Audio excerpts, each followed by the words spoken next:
right. Good afternoon, everybody. All right, I have call and response. Awesome. It is so wonderful to have you here with us today. It is really an honor to be able to host you and to be able to have this conversation this afternoon. My name is Malika Saad Assar, and I'm the Senior Counsel for Civil and Human Rights here at Google. And as you know, Google is very committed to addressing and combating human trafficking in this country and internationally. And we have given significant funds to anti-trafficking organizations, but we also are constantly thinking about how is it that we can use technology for good? Because we are very aware of the ways in which technology has been used to hurt and exploit our children, our adults, our elders. So how do we use tech for good? And how can we use tech to map out trafficking networks, to help law enforcement identify who the traffickers are? How can we use AdWords to be able to push deterrence of those who are trying to purchase a child's body? And now we are also moving in the direction of thinking through how do we use tech to also address demand? How can tech help to identify, in the same way we have done trafficking networks, the demand networks? You know, the other reason why I'm really excited about the work in general and what we're talking about in particular today is because we're talking about data, right? And at Google, we talk a lot about this idea of data deserts, right? Where we don't know what's happening because we don't have data. And more our policies and our sensibilities are structured as a result of data. But when there are data deserts, what we see is that those areas are where our most economically and racially marginalized exist. And I think when we talk about the issue of trafficking, this is a data desert. And what are the implications of maintaining that desert? And what does it mean to break it, to surmount it, so that we can identify the very numerous ways that individuals, children, adults, are being hurt and exploited. And in being able to surmount the data deserts around those exploited and trafficked, how do we create new understandings and new effective policies? So I'm really excited about what we're going to talk about today. And with that, it is an absolute honor and privilege to be able to introduce to you Brad Miles, the CEO of the amazing organization Polaris. Brad?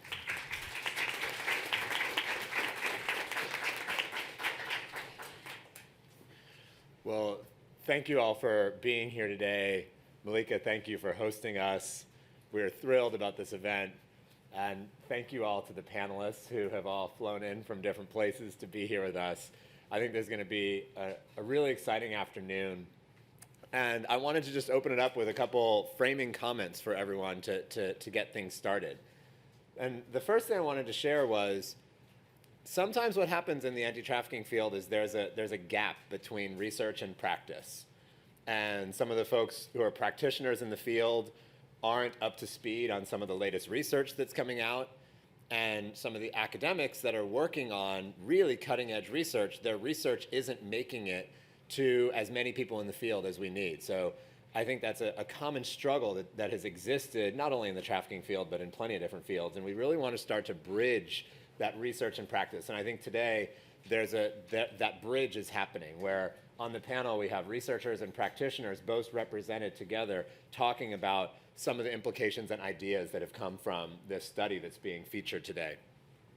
The other thing that I wanted to share is that what you'll see across the country is that states and cities are real laboratories for innovation, trying new things, laboratories for entrepreneurship. And some of the best ideas of what's happening in the anti-trafficking field across the country are coming and bubbling up from different states and cities. So what's incumbent upon us then is to make sure that those states and cities are brokering and sharing that information. So when Connecticut does something innovative with their child welfare system, the other 49 child welfare systems can learn about that. When Texas does something innovative about making sure outreach cards are reaching workers in restaurants, how can that idea be spread, right? When Phoenix decides to start doing mandatory booking for demand arrests, which is something rare for buyers in most parts of the country, how could other cities learn from what Phoenix is doing with mandatory booking? So the state of the trafficking field right now is these laboratories are developing and innovating, but we don't want those insights to be kind of stuck in a vacuum. We want those insights to really spread across the country. And on top of that, we want to make sure that states are being constantly fed with more data-driven insights coming from the research. And I think this study that's being featured here today, there are so many data-driven insights from this study that states can learn from. And speaking of a data desert, I think it's a great concept. Vanessa and Amy and Dana and the folks that worked on this study, they sensed a data desert, which was state prosecution data about human trafficking suspects were very hard to find. All 50 states were kind of this mystery. It was a giant data desert. And so they actually went diving into that desert and constructed for the first time this study of 3,225 human trafficking suspects from 2003 to 2012 and actually brought this information to light that was all there, but it was hidden. So that contribution to the field, I think, is enormous of what we can learn from that and what states can learn from that. So part of the discussion today is really going to dig into what we've now uncovered from this new data desert and what can happen from that. The other thing I'd say is I think the framing that's very present at Polaris and I think is increasingly present in the anti-trafficking field is this concept of the difference between responding to trafficking and are actually eradicating and ending trafficking and slavery. And I think for 15 years, the field has been getting better at responding. When a victim is found in a given area, there's now a better response in place. There's shelters in place, there's task forces, there's coalitions, there's trained law enforcement, all involved in that response. Yet, are we actually seeing trafficking networks and slavery networks going down from year to year? Are we getting closer to ending slavery? And I think that needs to be front and center in our mind, in our work, to say, are we still responding, which is incredibly important work, but are we actually getting to the point where we're seeing prevention happening and we're seeing things disrupt? So we're going to be asking some questions of the panelists of how we begin to make that shift from responding to eradicating. And then briefly, just about where kind of Polaris's work, we've been operating the National Human Trafficking Resource Center for the past 8 years. And we've taken over 115,000 calls and signals and texts. We just reached the milestone of having worked on and learned about, I'd say, around 25,000 cases of human trafficking through the hotline. And we've had our data team really mining into those 25,000 cases to try to better understand typologies and subtypes of trafficking. And we believe we've discovered about 25 distinct types of slavery happening in the United States. And so when we're talking about eradication, trafficking is too diverse an issue that one intervention is necessarily going to end all the different subtypes, right? So we're trying to get to the point where we can break up the crime into sub-pieces and then think about each piece type by type. And so that might be a framing and a topic that we begin to talk about. So let me just turn to some brief introductions of the panels. I'd love for you all to just see what the sheet that's there on your pages, if you'd like to read their bios. We want to maximize the time to hear from the panelists, so we're not going to read through everyone's bios. But what you'll see is that Amy and Vanessa, here on my right, are some leading researchers in the anti-trafficking space who for the past many years have done many of the leading research studies on this issue and who I personally have learned a ton from. And I think their most recent study, the one that we're featuring today, is incredibly innovative, cutting-edge research in the field about state prosecutions and what we can learn from states. Dan, we have a practitioner on the panel. Dan's been in law enforcement for most of his life, both in patrol, but also as a prosecutor. And if you look at law enforcement across the country, Alameda County really stands out in Oakland, California, as with their Heat Institute and Heat Watch work and the types of cases that they've done, as really a leader that kind of rises above the fray in terms of approach to prosecutions, and we appreciate, Dan, you being here. And Sarah is kind of our hybrid practitioner researcher, where she spent some time working directly with victims in India, working directly with child victims in the LA area with an organization, Saving Innocence, and then pivoting to get her MSW and now looking at research in a different way and looking at some of the tech elements. So these are the four of our panelists. The way we're going to structure it is we're each going to hear from them, and they have kind of a brief distillation of some of their work and some of their findings. So we're going to give them each time to speak, and then we'll open it up for questions. I have a few questions that I already know I want to be asking them. And then there's so much expertise in this room today. I think there's plenty of people who are in the audience who could either be here or on the panel. So we'd really love to hear from you all and really get some questions going. And then at the end, we'll hear Malika will give us a wrap up of kind of what are her thoughts that she's observed from the day and kind of the directions that Google's going under her leadership. And then lastly, we have a reception that we'd love for everyone to join. So Friday afternoon, 4 o'clock, you have to have a reception. So we'll be here at 4. So why don't I turn it over to the panelists, and we're going to start with Amy. Thank you so much.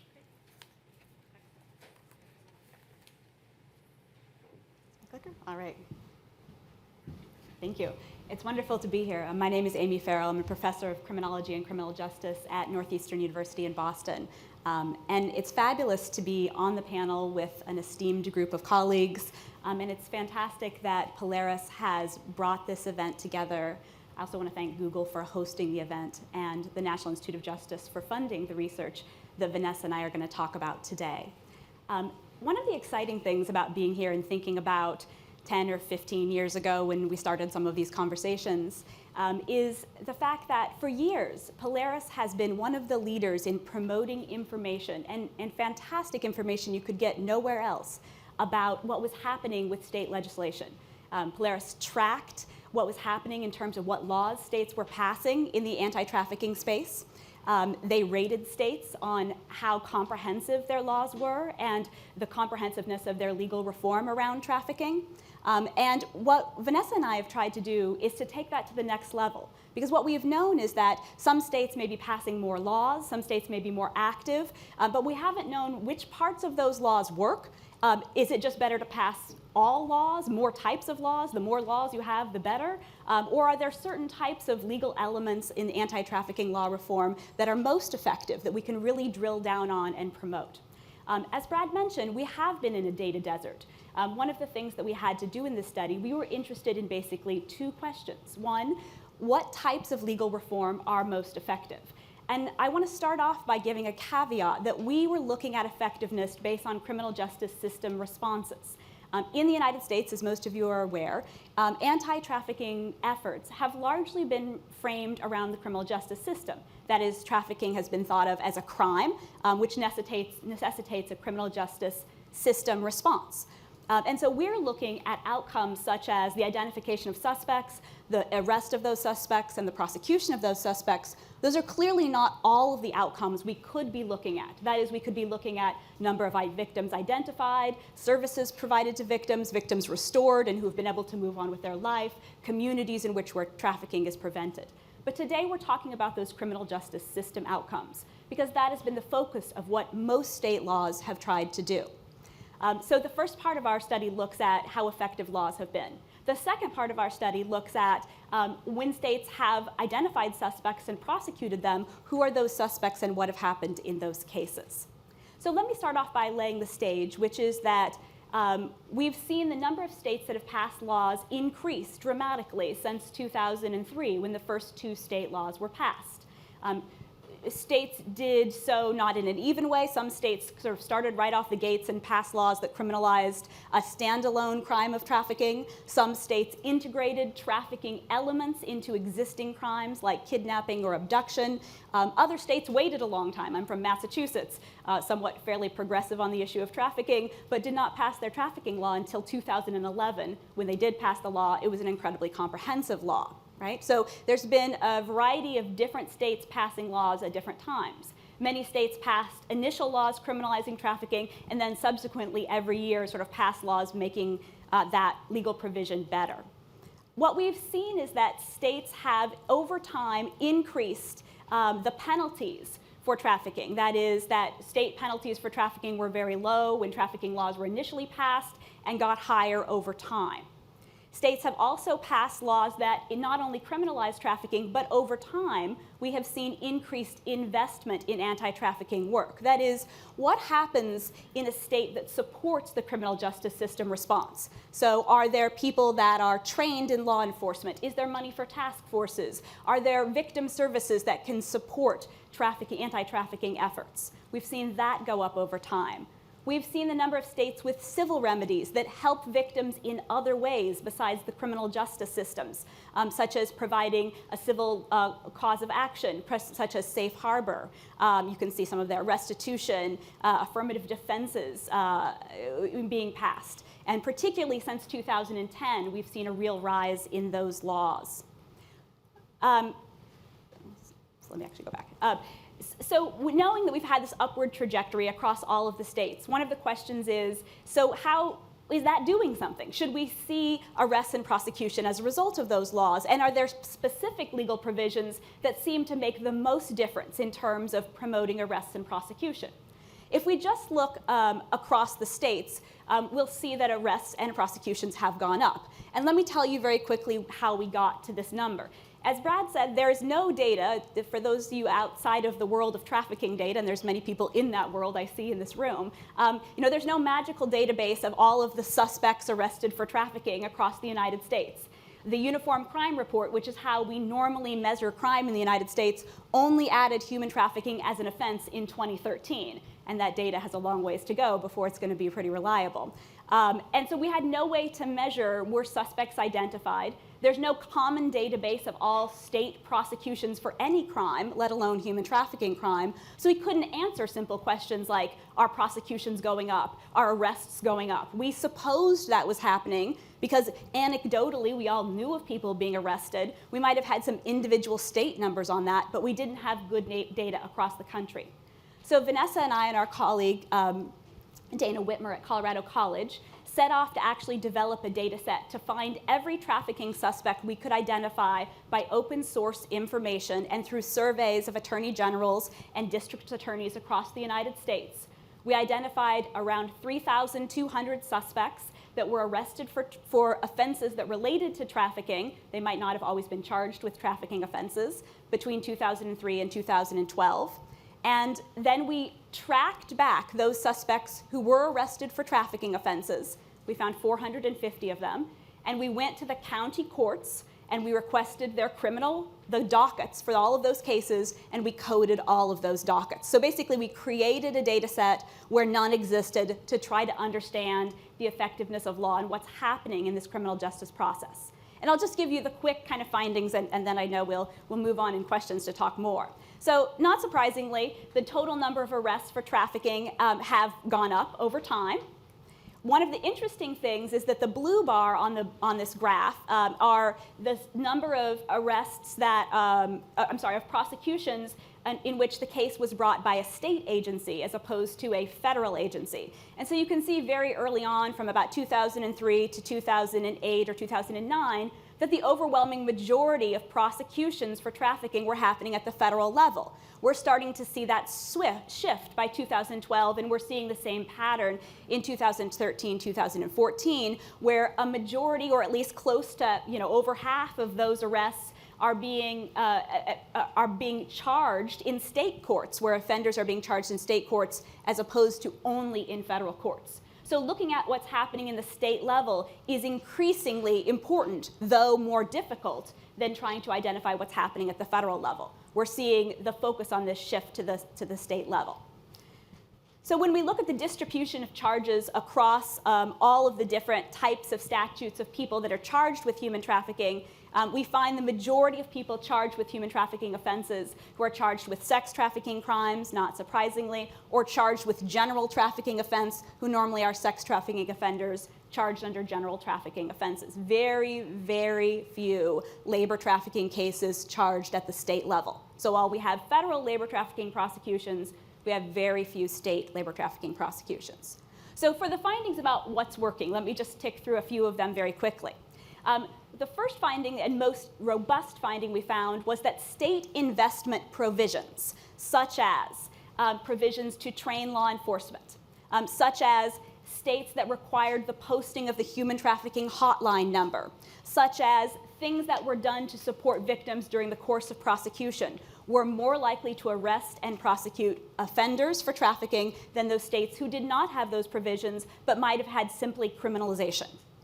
We found that increasing the penalty for the crime of trafficking, somewhat surprisingly, did not increase the likelihood of arrests or prosecutions, but that it was in fact these provisions of state investment that were the most important. So just being more, it's easy to be punitive. It's easy to say we're just going to have a law that does nothing else besides give a tough penalty that doesn't cost a lot of money.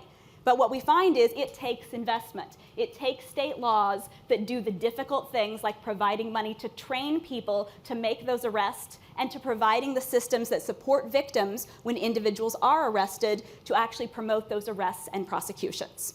We found that some of the civil provisions, such as safe harbor provisions, were actually effective in predicting whether or not a state would have more or less trafficking arrests and prosecutions, but other civil provisions were less effective. Right? So one of the biggest take-home messages is that criminalization alone, not surprisingly probably to most people in this room, but now we see so empirically, is not effective on its own. Right? It's going to take a lot more to make your law comprehensive and effective. We found a huge, oh, sorry, I'll go back. The last thing I want to say is we found a very large difference across the states that have charged human trafficking offenses in whether or not they charge that suspect under a state human trafficking law or whether they charge that suspect under an existing state law such as promoting prosecution or some other type of offense. We found in those 450 cases that we looked at that those cases were congregated in a very few number of states. California overwhelmingly led the nation in state prosecutions of human trafficking. That is, district attorneys in California, such as Dan, are increasingly using state laws to arrest and charge traffickers under state trafficking laws as opposed to simply using promoting prostitution laws. And other parts of the country where we would have expected those state laws to be used, they very often were not used. We found in the majority of state cases that a person was not actually convicted of the human trafficking offenses, but were more likely to be convicted of crimes like promoting prostitution. So while they might have been charged with a trafficking offense, they were oftentimes charged with that offense along with other offenses, and ultimately convicted of a crime that wasn't a trafficking crime. We, however, did find that in those cases where victims were convicted of trafficking crimes, that they were convicted with much larger sentences than those instances where an individual was convicted of just a simple promoting prostitution offense or another type of existing state crime. And in the question and answer, we can talk a little bit about more what we looked at in terms of the things that might have predicted why suspects were charged with trafficking offenses as opposed to other types of state offenses. Thank you, Amy. My name is Vanessa Bouche, and I am a political scientist at TCU.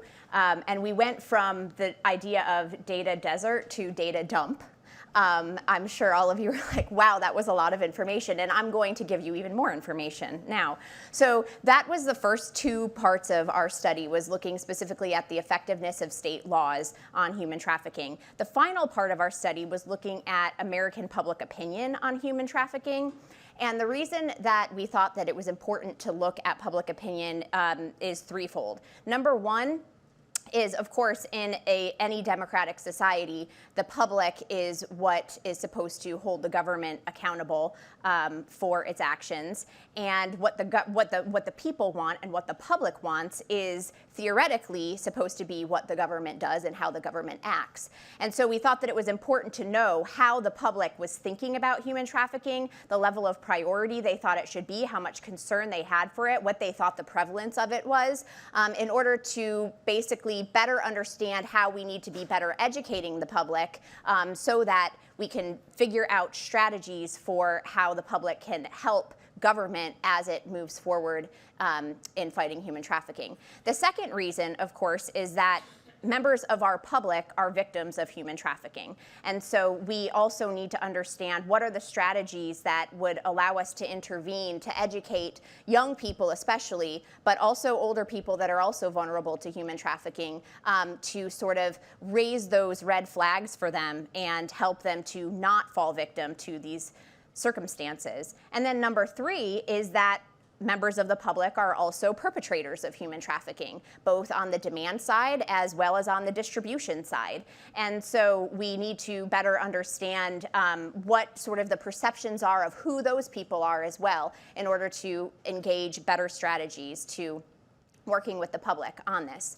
So to add to your data dump, I'm going to give you some of just the key findings from our public opinion survey. It was a 30-minute long survey, so it was pretty long, and we have a lot of details that we are not discussing here.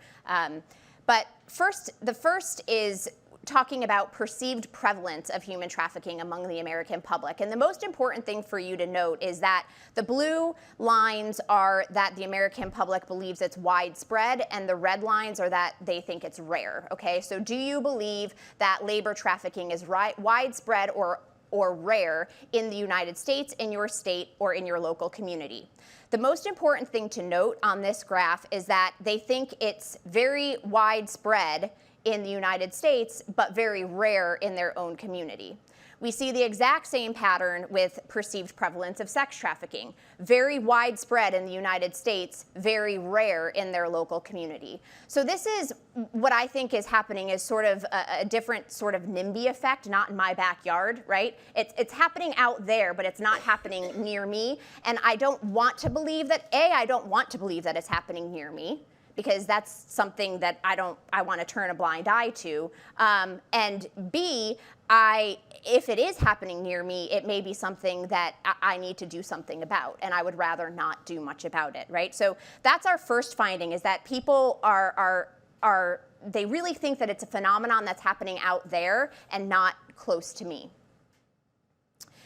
These are perceptions of the at-risk populations in the United States. And so most importantly, you can see on the far left are adult women, teen women, and girls. And those lines are much higher than the perceived at-risk population being adult men, teen men, and boys, which are the middle 3 lines. So perceived at-risk populations much higher for women than men of different age groups. Also, perceived risk is very high for illegal immigrants and much, much lower for U.S. citizens, which are the final two lines, final 4 lines there. And then the red line is sex trafficking. The blue line is sex trafficking. The red line is labor trafficking. And so you can see across different types of trafficking, there is a consistent trend that women and girls are much more at risk than men and boys. Next, we embedded an experiment within our survey, and this experiment was essentially where different respondents to the survey received different frames of who the victim is. And these different frames correspond at the very bottom of the graph. So some people got the frame that the victim in this case was a minor female foreign victim. Some people got a frame of minor female U.S. victim, minor male foreign, minor male U.S., etc. What the most important thing to note here is, despite the fact that I just showed you that the perception of the most at-risk populations are women and girls, the reactions to the victim frames were actually most astute for the minor male U.S. victim. So in other words, we don't think that minor male U.S. are as at risk as we think girls and women are, but we're most concerned about them. We're most willing to say we will get involved in the anti-trafficking community to do something about this. And we're most likely to say that the government should make this issue a priority when the victim frame is a boy rather than a girl, which is quite interesting. The final thing to note about this graph is that the lines for whether or not someone is would respond by being concerned about this issue or wanting to get involved in this issue are much higher than the line for their own involvement in the issue. In other words, yes, I'm very concerned about this, and yes, I think the government should do something about this, but I don't really think I'm willing to do much about this. Again, going back to the same finding regarding it's out there, not near me. If it's near me, I might have to do something about it. Then we asked questions about their knowledge about human trafficking. The way we measured knowledge about human trafficking was we essentially listed, we listed some facts. Some of those facts were true and some of those facts were false regarding human trafficking, both labor and sex. And the way that they responded to them was either, they got the correct answer or the incorrect answer. And we coded these responses across the correct answer and incorrect answer, and that's how we got sort of this objective measure of how much knowledge people have about human trafficking. Those that responded most correctly were white, highly educated, and very interestingly, those that reported watching pornography at least once in the past year. So people, these are, we ran regression analyses on these, and these were the most, of all of the demographic characteristics that we put in there, these were the most statistically significant that came out for who has the most knowledge about human trafficking. So interestingly enough, people that watch pornography, or at least that report watching pornography on our survey, are significantly more likely to have a correct amount of knowledge about human trafficking. Now, who has the most or least concern about human trafficking? The most concern were females, Democrats, and older people. The least amount of concern were white people and those reporting to have visited a strip club within the past year. So once again, we're seeing very interestingly about the ways in which our behavior may be impacting the way we think about these issues. Who believes that human trafficking should or should not be a government priority? Once again, females, Democrats, and older people believe they're also the most concerned. They also believe that it should be a government priority. Those that believe it should not be a government priority, similar to the ones that are not as concerned. White people, highly educated, and now adding to that is the porn watchers and the strip club goers. So both of them do not think that human trafficking should be a government priority. Before I actually move on to the next one, what we're sort of seeing here, and we're developing a theoretical paper about this right now, but what we're sort of seeing is this feedback loop where long-standing literature in social psychology suggests that our knowledge impacts our behavior, right? When you are knowledge about something, you change the way you act. So think about littering. Before we knew that littering was bad for the environment, bad for our communities, we littered. And then all of a sudden, the park services, and we had, don't pollute, give a hoot, whatever, no, you know what I'm talking about. Give a hoot, don't pollute. And we started, we started educating people about how bad littering is. You stop littering. And now my children are like, littering is a sin, So our knowledge changes our behavior, and we've known that for a very, very long time. What we don't know is how our behavior changes the way that we think about things. And what we're finding here is that, in fact, sex buying behavior actually changes the way that people think about human trafficking. That even though people that have watched pornography within the last year have a high level of knowledge about human trafficking, that level of knowledge is not translating into concern, and it's not translating into them believing that it should be a government priority, because we think that they are sort of using a type of motivated reasoning be based on their behavior, which is one of our more fascinating results. Finally, we experimented with some public opinions or public service announcements that have been done. Some of them were done by celebrities. Some of them were conducted by the Blue campaign. And so we had about 9 different ones. And so again, across our sample, we basically had some people watch one, other people watch others. What we ended up finding regarding the effectiveness of these PSAs is that PSAs that have explicit calls to action at the end of them are significantly more effective in getting the public wanting to do something about it than those that don't. The way that we tested this effect in particular is that we had one PSA that had an explicit call to action at the end. And we took that exact same PSA and we edited out the call to action. So it's the same exact PSA, it's just one had a call to action, one didn't. And the effect of that was very, very high, of people reporting that they would want to do something about it just as a result of saying, now you need to do something about this. Interestingly, PSAs that featured celebrities were not as effective as those that did not have celebrities in them. And PSAs, the impact of PSAs, reported likelihood of calling the hotline, the impact of PSAs was more important for people saying that watching this would make me call the hotline if I saw a suspicious situation, rather than watching this PSA would make me want to have a conversation with someone about human trafficking. So I think what we're finding is that the public wants to do something that they perceive as very proactive. If I see something, I'll call the hotline. They perceive having a conversation as sort of a little bit more passive, as not being something that would necessarily make a huge difference in the anti-trafficking, in fighting human trafficking in the United States. So our survey experiment takeaways, as I talked about in the beginning, there's this otherness syndrome or this NIMBY syndrome, where recognizing that it's out there, it's not close to me. Perceptions of the most at-risk population is incongruent with populations that elicit the most concern, so girls versus boys.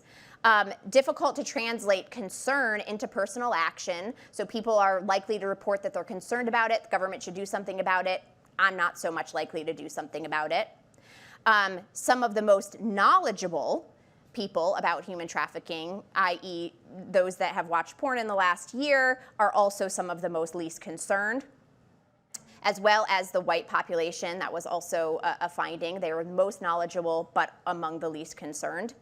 And finally, that sex purchasing behavior is significantly and negatively correlated with attitudes about concern for human trafficking and government priority for human trafficking. Thank you. Thanks. I just want to say, first of all, thanks a lot for your work, all around. It's been a big priority for us to use the research that's out there, and also to use we are thrilled to be getting the reports that we do from Polaris, and Brad personally is responsible for turning me on to a study that was very important for me at the beginning of the work that I do around labor trafficking. The Alameda County has a team called the HEAT team, the Human Exploitation and Trafficking team, that includes, I think we're up to 6 individual prosecutors that work on human trafficking specifically. That includes a supervising prosecutor who she has a lot of experience dealing with domestic violence and human trafficking, and she does a lot of the training. We have 2 prosecutors who handle the sex trafficking cases. These are mostly commercially sexually exploited child cases, mostly. And then we have a prosecutor devoted at juvenile hall who deals with girls who come in contact with the juvenile justice system, and deals with the kind of special circumstances that surround that. There's me, who handles labor trafficking, and I guess that's 5. We just hired someone else to also handle some labor trafficking. So in addition to that, we have devoted, at the Alameda County at Alameda County DA's office, we have devoted victim witness advocates and devoted inspectors to the issue of human trafficking. And this all comes back from Nancy O'Malley, the DA's commitment to this issue. This really has to start from the top. She handled her first human trafficking case back in the late 90s that she identified as a human trafficking case, and it resulted in a conviction in which one person sold a girl to another person for sexual purposes, and those 2 were sentenced to prison for life. But at the time, there simply wasn't the kind of systemic response that we've been able to develop today. And tragically, the victim, because of the trauma of her experience, subsequently took her life. In the early 2000s, Nancy created the HEAT team, which was, I think, 2 or 3 prosecutors at the time with a dedicated victim witness advocate and inspector, and later developed something that she calls, we call HEAT Watch, and the idea of HEAT Watch is to leverage the kind of work that we're doing into a systemic response, okay? And this really, the idea is to create something that can be used in any community. And it has these 5 components. The first of which is raise awareness. There's got to be a tremendous amount of outreach, and that outreach goes all over the place. It goes to other people who are providing services, so you get a multidisciplinary approach. It goes to the general public to raise their awareness so that they can call, so that they can vote for these kinds of policies that we need, so that they can serve as jurors that are going to see this as the kind of crime that it is. We also need law enforcement. I mean, these two kind of blend together. Raising awareness also means law enforcement needs to be aware of effective procedures, needs to be sharing information with each other, needs to know what to look for. We need to make, we made sure that, for example, OPD, where we have way more human trafficking cases than a city of that size should have, they have instituted, thankfully, a strict procedure that the patrol officer who comes in contact with the victim is not going to try to conduct that interview themselves. They're going to have that call out right away so that somebody who knows this kind of work, who can deal with it effectively, who can ask the right kinds of questions and in the right way, and can liaise quickly and efficiently with the kind of support services that are needed, is going to be at the scene expeditiously. It's important for us to follow through, hence the commitment within our office, that it's not just about connecting the victim to services, it's also got to be about making the kind of profound societal moral statement that comes with prosecution and conviction.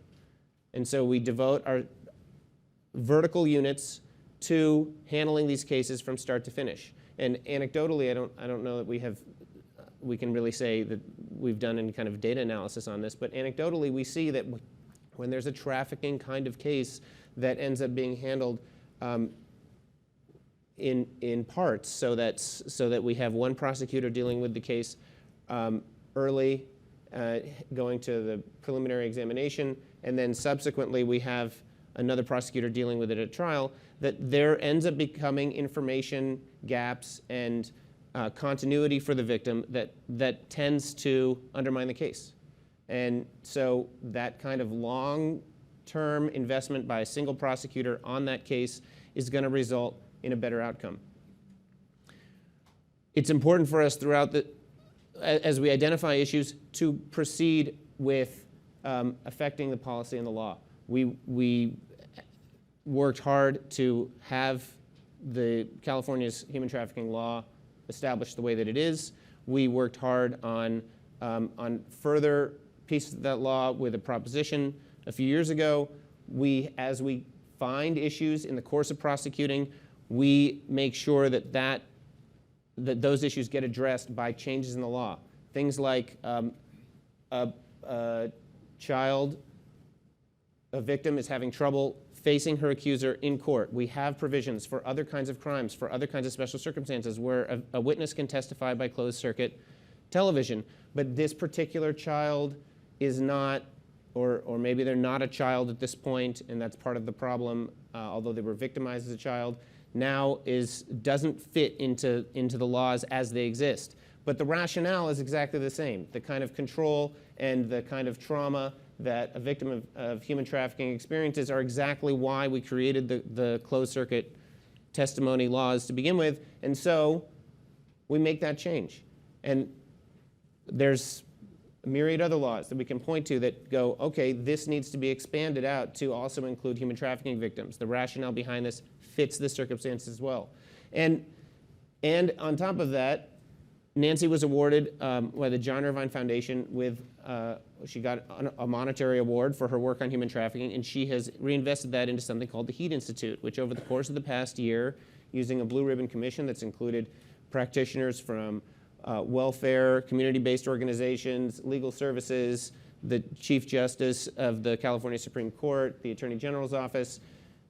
They've taken testimony all over the state from people who are on the ground doing this, trying to identify gaps, to bring together best practices, to help develop broader, bigger policy changes from a I don't know if I'd want to call it a 10,000-foot view, but from a more comprehensive process. We've had 300 or so people give testimony to that commission. We've had hundreds more in attendance.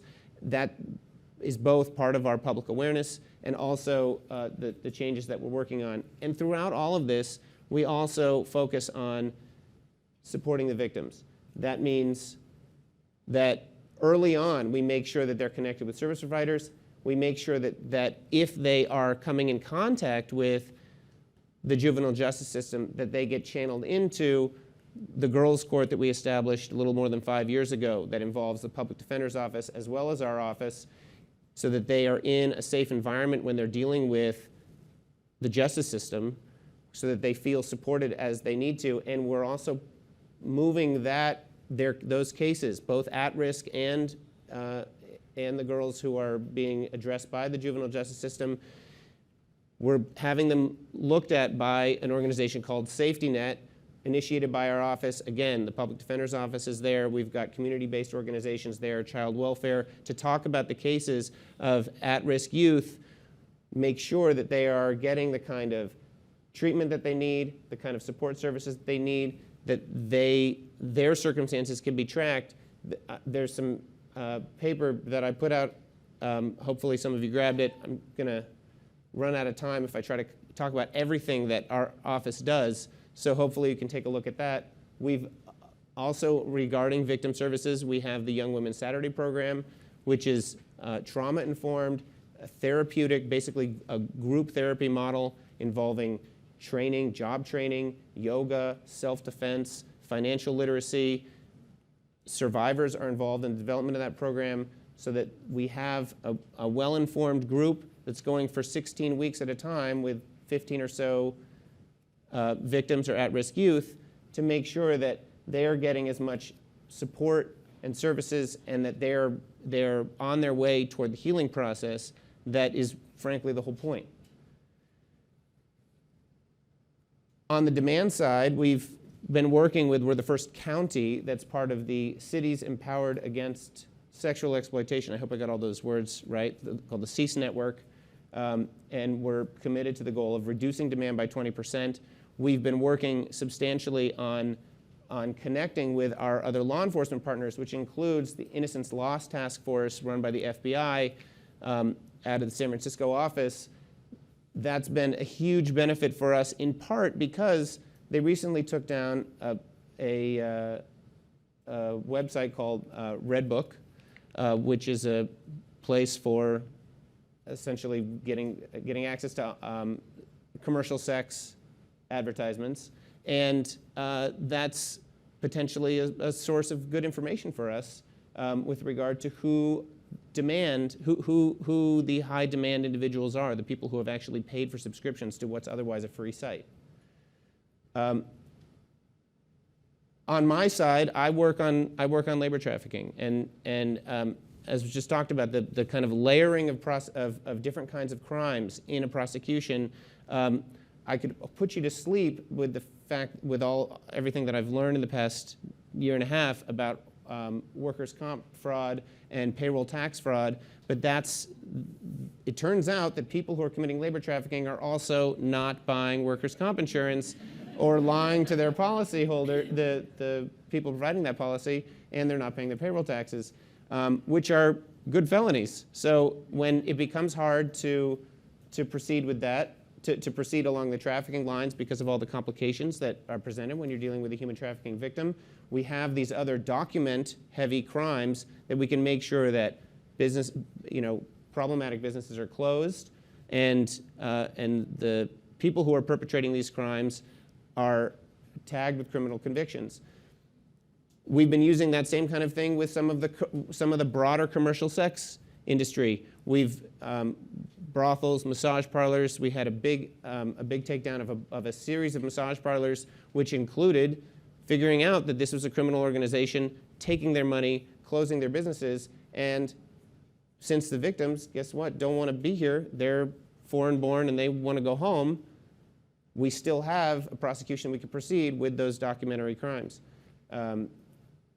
So it's been a very, very broad system that we've developed with a lot of partnerships, with a lot of different kinds of organizations, Polaris not least, and that all comes from very strong, dedicated leadership at the top, reaching out, not just in dedicating personnel here and making sure that our efforts are channeled adequately, but also reaching out to the other DAs in the area, making sure that they recognize that it is in your backyard, that if you don't think you have a human trafficking problem, it's because you're not looking. Awesome. Hi folks, my name is Sarah and I'm from the, thank you.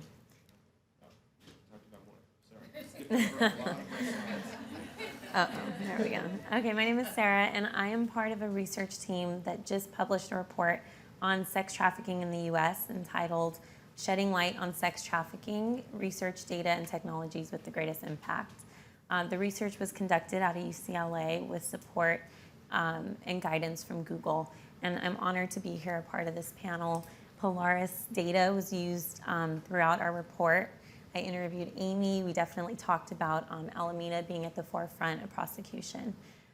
So our report really looks at the nuances of sex trafficking throughout the U.S. with some global global human trafficking elements.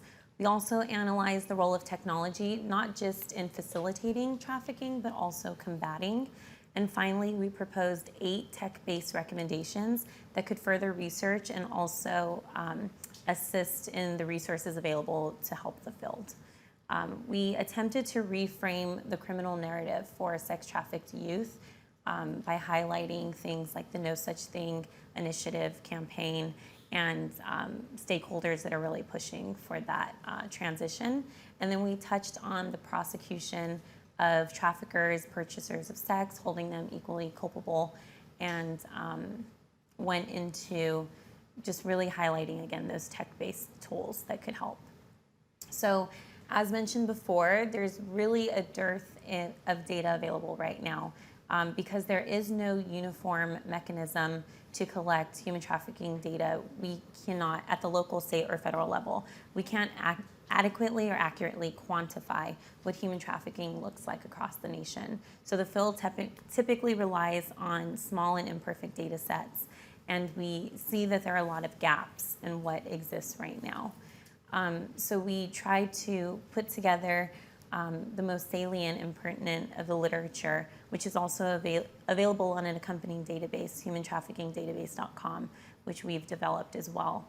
And so with that, some of the most salient statistics and facts that we found, the most identified human trafficking victim in the United States is domestic-born sex-trafficked minors, in particular girls. We see that African-American girls, girls of color, youth of color, the LGBTQ community are highly overrepresented in sex trafficking in particular.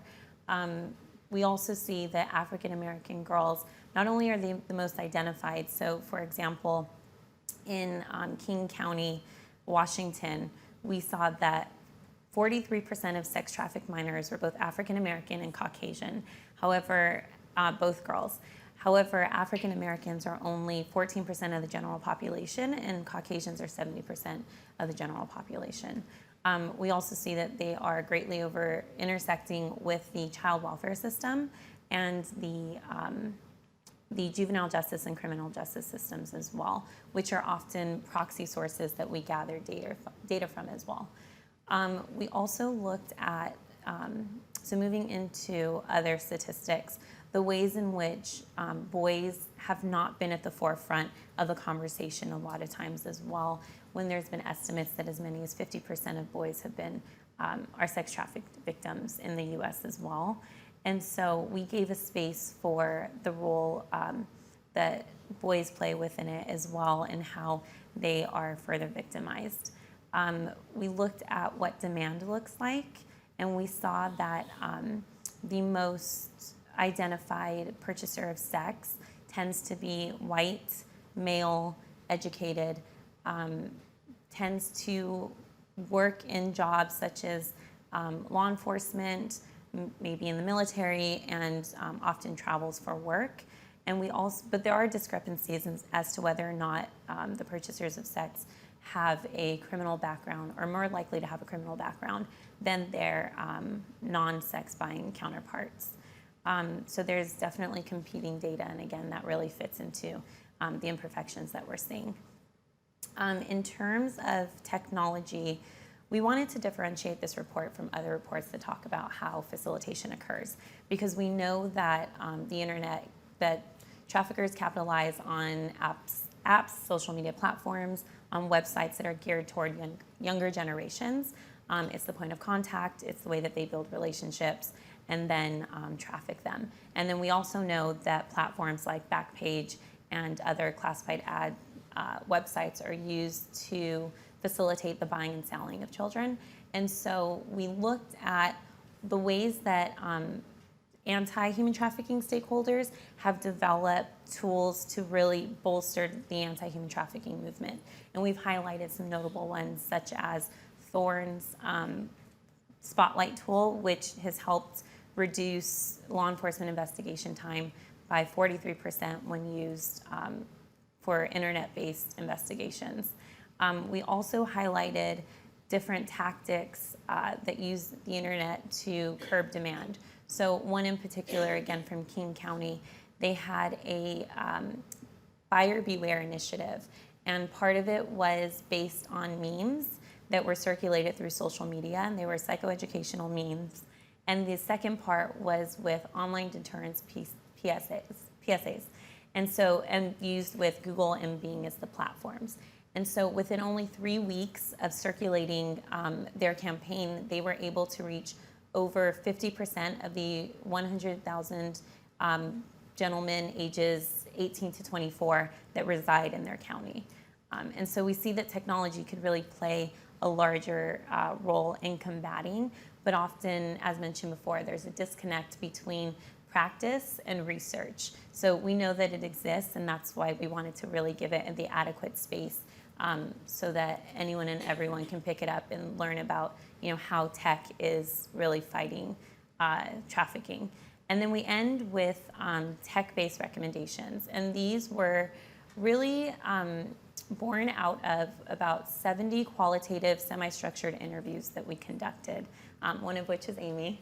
And so we looked at, where are the gaps that tech needs to be filled, and how can public-private partnerships really assist in filling those. And so our first recommendation, which is the only one that I'm really going to speak about, but it looks at the fact that we don't have this database, and law enforcement, both people within law enforcement and outside of it, say that we should have something for law enforcement so that they can have a database that allows them to input information not only on traffickers but on victims, and then access it across jurisdictions. And we know, of course, there's privacy and confidentiality and things to be worked out.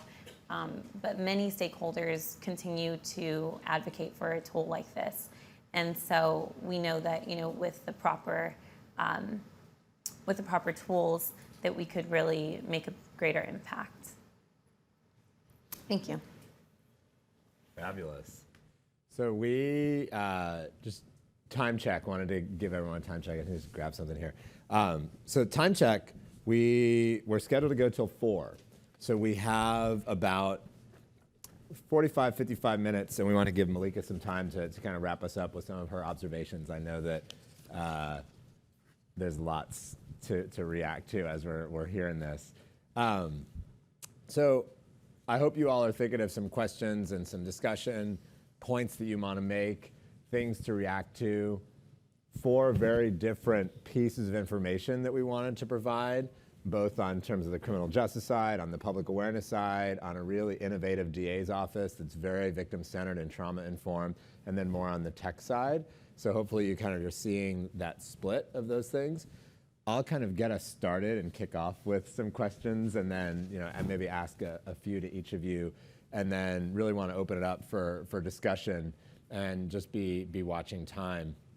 So one thing that really jumped out at me was that little purple slice, the 2% labor trafficking cases at the state level.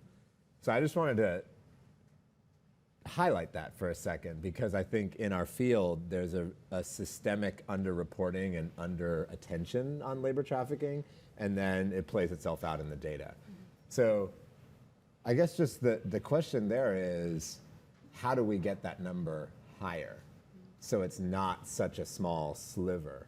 And what needs to happen based on any of your research or your direct work in doing these cases? How do we get more cases of labor trafficking happening at the state level, and what are some thoughts you all have to that? You want to go ahead? Sure. Well, so I was assigned to work on labor trafficking a year and a half ago, and we had no labor trafficking cases. And when I looked around and talked to folks who was prosecuting labor trafficking, the answer was nobody. And so I'm happy to say that we have 2 charged labor trafficking cases in the last year and a half from my out of my office. That and I call them labor trafficking cases only because there's actually the charge, the state labor trafficking charge. There's a lot of issues with addressing labor trafficking that makes it potentially more complicated than sex trafficking. You have the victim, the issues with the victim, the fact that as the Department of Justice likes to call it, the I-beam of the prosecution, that the victim has to be basically supporting the human trafficking. It's all based on that victim's testimony, okay? And the whole thing has to rest on the victim. It's a huge burden, and that's true no matter what kind of human trafficking case you've got. And it's the victims have lots of problems. That's why they were trafficked to begin with. They are vulnerable, and we know that, okay? But there's on the labor trafficking side, we have a few additional twists. One is, by and large, I think the research bears this out, but also from the experience that I've had, we're talking about foreign-born people who, once they get out of their trafficking situation, a lot of them want to go home, and so they're not available. They're not. It's not just that they're not in the area and hard to find. They're across the ocean and impossible to find. They're impossible to bring back. And the kinds of holds that the trafficking organization has over them are completely out of our ability in law enforcement to address. We just can't reach over there and try to hunt down the organization that's threatening their parents, or their, has a hold over their property, or whatever it is that's going on that is the reason why they were trafficked to begin with. So there's that problem. On top of that, the industries in which people tend to be labor trafficked, and there are some exceptions to that, and I think Polaris has done a great job of documenting sales teams and begging teams. But most of the other industries, the people who are being trafficked don't have direct public contact. They can do the job in a factory, in a kitchen, inside somebody's house as a domestic servant, as a janitor at night when there's nobody around, at a construction site. They can do that work without really any public contact. Whereas in sex trafficking, there's some buyer, there's some circumstance where somebody who the victim doesn't know is going to come in contact with them. That's the nature of commercial sex. The victim is right there, able to make public contact. So that additional level of clandestineness in labor trafficking makes it harder. And then there's the language problem. Because they're mostly foreign-born, and they're vulnerable, they're probably also having trouble with the English language. And so getting the outreach and all of the services to be in a language that's going to reach them is harder. Can I just build on, yeah, I mean, so kind of going back to not necessarily what we learned from this study, outside of confirming what we thought we were going to learn from some studies that I had been involved with in the past, which was that there are very few state labor trafficking cases. But in some research that I've done in the past with the Urban Institute, we have found through a series of a couple of studies that so all of those things absolutely we're seeing across the country when we talk to law enforcement and prosecutors. On top of the fact that there are some really important limitations in the investigative routines of law enforcement that would bring them in contact with sex trafficking victims but not in contact with labor trafficking victims. So when we look at law enforcement, how law enforcement learned about trafficking, is trained about trafficking, we know that a majority of training is often focused on sex trafficking, but it's done so in part because it's translating a mission that already existed within local law enforcement. Right? We're not talking about federal law enforcement, we're talking about the 18,000 local law enforcement agencies across the United States who have a history for almost 100 years of vice enforcement, right? So some agencies more or less, some agencies ebbed and flowed over time, but law enforcement for nearly 100 years has arrested people for offenses of selling sex, of prostitution. So there's an institutional history and infrastructure oftentimes for finding crimes that involve commercial sex. There's no institutional history or infrastructure within local law enforcement for finding crimes that involve people involved in workplace violations. That's not the purview of what local law enforcement does. They're not regulatory inspectors. They don't go in to restaurants and factories and all of the places where people would be victimized. They oftentimes don't have the authority to go in there, and they certainly don't have the investigative culture and routines that would support identifying those cases if they could. So it's not surprising at an institutional level from local law enforcement that when we see local law enforcement in those rare cases where they do identify labor trafficking, in most of those cases, they're being referred to federal prosecutors because there's also not prosecutorial routines within the criminal division of prosecutors' offices to necessarily prosecute workplace crimes, right? That might exist on the civil division of a local DA's office. Right, so some of this is structural as well as just cultural, right? So passing a law is one step, training is another step, changing massive structures to turn ships around and providing the infrastructure to support that is another, right? So it is this idea of if you establish people whose job it is to find those cases do emerge, but it's hard and slow and it takes resources. And I'm realizing as you're talking, Amy, because that study was a big part of, was important for me as I was developing what I was doing, that I didn't actually respond to your question, which is what do we do?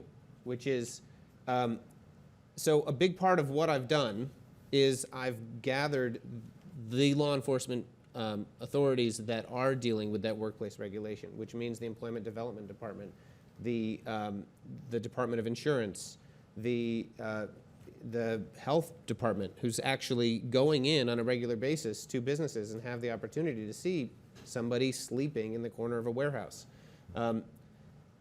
I've brought them together with the service providers, which was another part of that recommendation, making those connections to, because that study found that the service providers are seeing a lot more labor trafficking.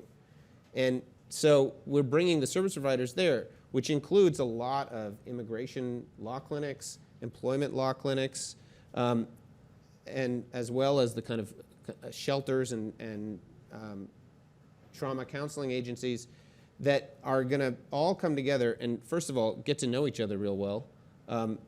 Having that kind of coalition where everybody gets to look each other in the face and learn how to trust each other despite all of the opportunities for us to disappoint each other over the course of doing this really hard work.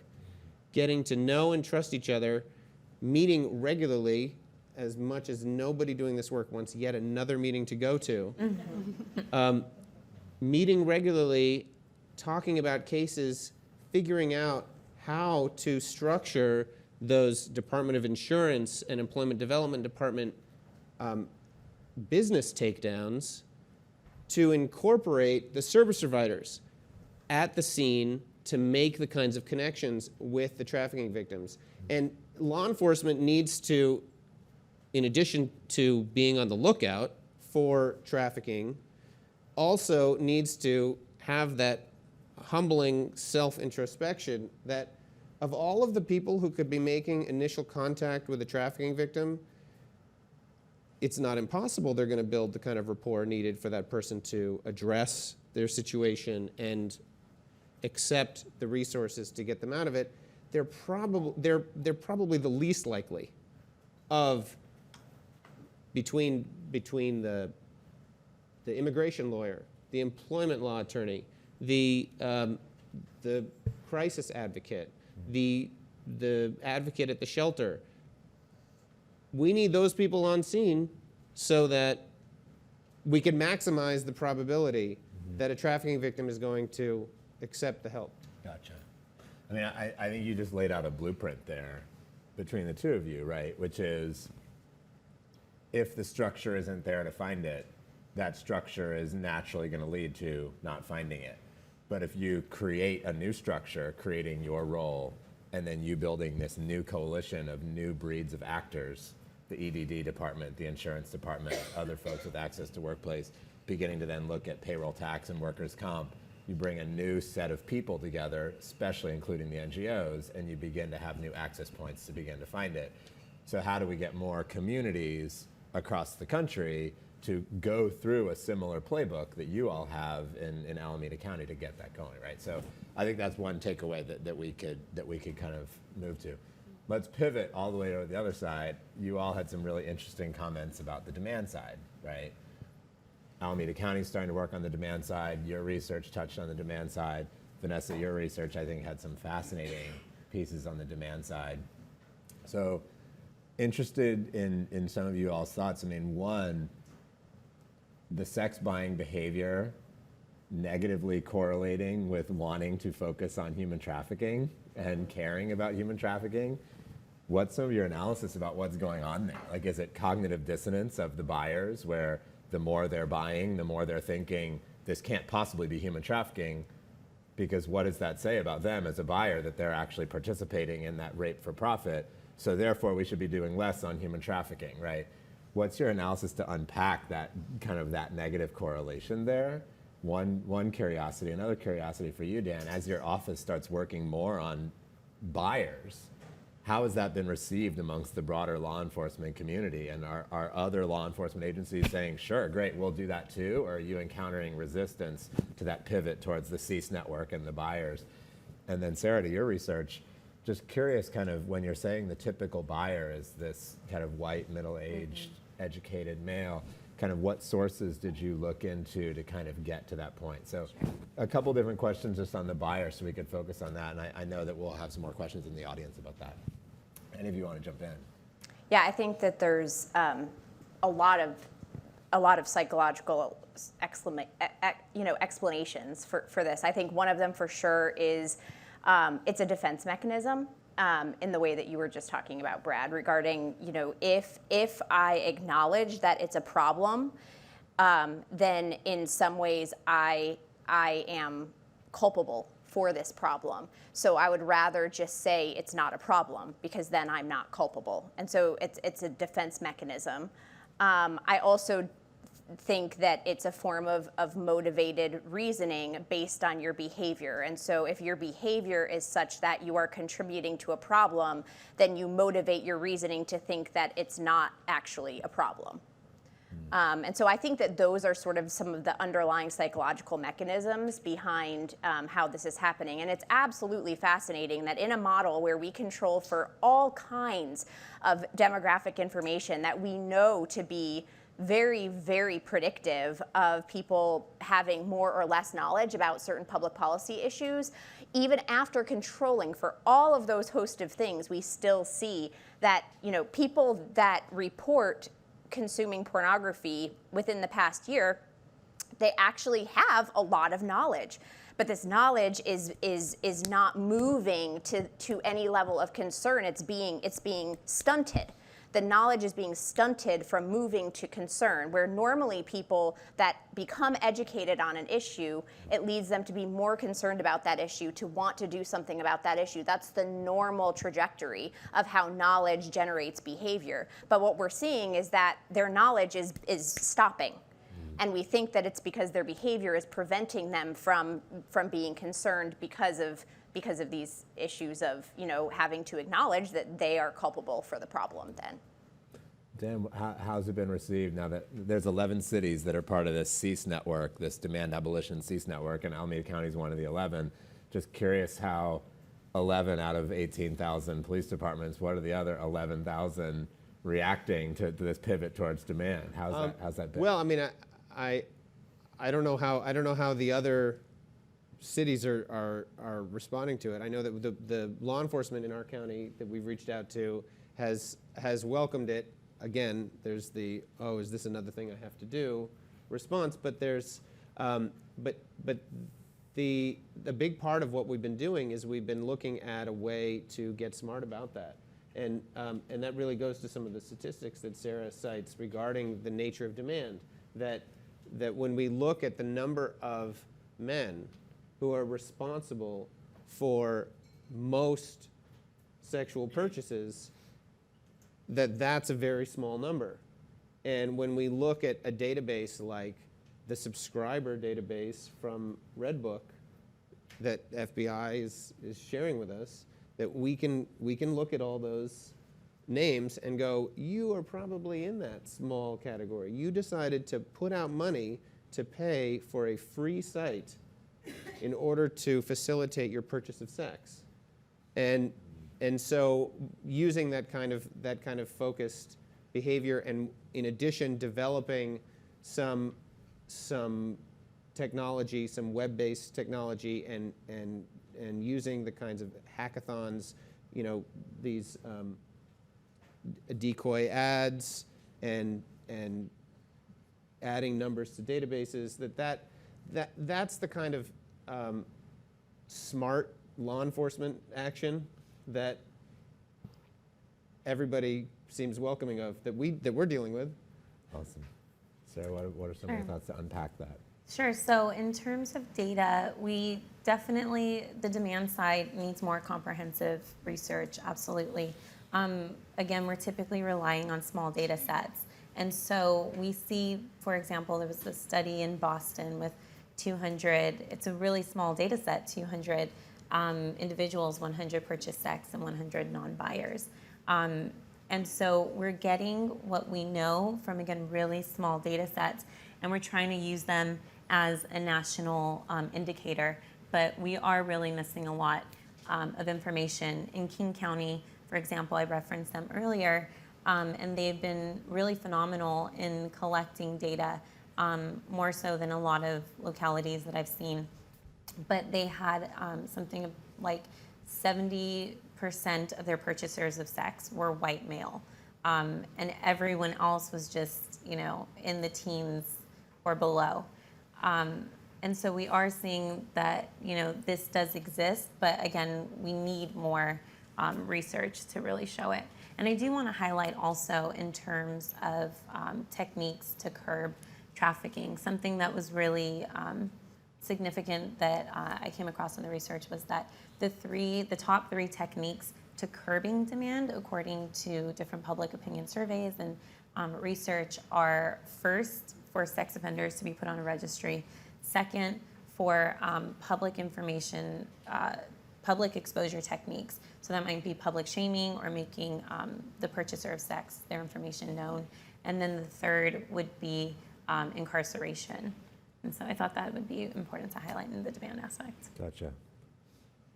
So pivoting again, now back to just the broader prosecutions, I thought it was fascinating that the strength of the criminal penalties wasn't directly correlated, right? I think that's a major finding of your study, that I think people might logically conclude, oh, the places with these really strong 30, 40-year penalties, that's where trafficking is going to go down the most. And you're saying, No, it wasn't necessarily that, right? It was actually the comprehensive laws had more of an effect than the states with the straight criminal penalties.